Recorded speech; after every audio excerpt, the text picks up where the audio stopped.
بسم اللہ الرحمن الرحیم۔ السلام علیکم ورحمۃ اللہ وبرکاتہ۔ وہ آخری سانس تک میری بیوی ہے۔ ایک 50 سالہ بوڑھا انگوٹھے پر مرہم پٹی کروانے آیا۔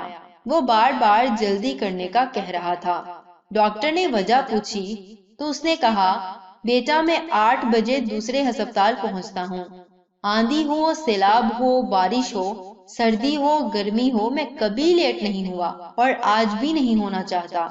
ڈاکٹر نے پوچھا، بابا جی ہسپتال میں آپ کا کون ہے؟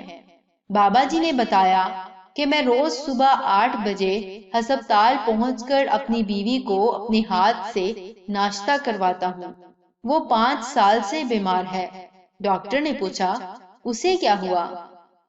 بابا جی بولے، اس کی یادداشت کھو گئی ہے، وہ سب کچھ بھول گئی ہے، اپنا نام تک اسے یاد نہیں، کسی کو بھی نہیں پہچانتی اور بولنا بھی چھوڑ دیا ہے۔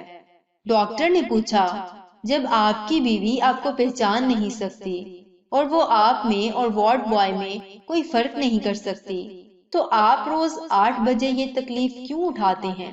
بابا جی بولے، میں اس کا قرض دار ہوں۔ 50 برس میں اس نے مجھے روزانہ 8 بجے ناشتہ کروایا تھا۔ ہمارے ہاں نوکروں اور خادموں کی کمی نہیں تھی، مگر سردی ہو، گرمی ہو، بارش ہو یا آندھی ہو، وہ 6:30 بجے جاگتی اور اپنے ہاتھوں سے ناشتہ بناتی اور ٹھیک 8 بجے میز پر لگا کر میرا انتظار کرتی۔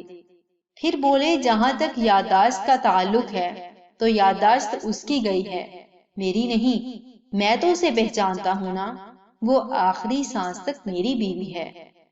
محبت کا تعلق یادداشت سے نہیں ہوتا، نہ جسم سے اور نہ دماغ سے، بلکہ یہ دل سے پیدا ہوتی ہے اور دل کی آخری دھڑکن تک قائم رہتی ہے۔ لہٰذا اگر آپ کا ساتھی آپ کو نہیں پہچانتا تو آپ کے دل سے اس کی محبت کم نہیں ہونی چاہیے۔ کبھی کبھی میں سوچتا ہوں کہ اگر اس کی جگہ میں ہوتا تو کیا وہ مجھے فراموش کر دیتی؟ نہیں، وہ مجھے کبھی فراموش نہ کرتی۔ وہ ٹھیک 8 بجے ناشتے کی ٹرے لے کر روزانہ میرے سرہانے کھڑی ہو جاتی۔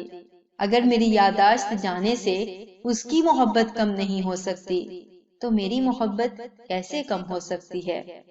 وہ آخری دم تک میری بیوی ہے۔ جزاکم اللہ خیر و احسن الجزا۔ السلام علیکم ورحمۃ اللہ وبرکاتہ۔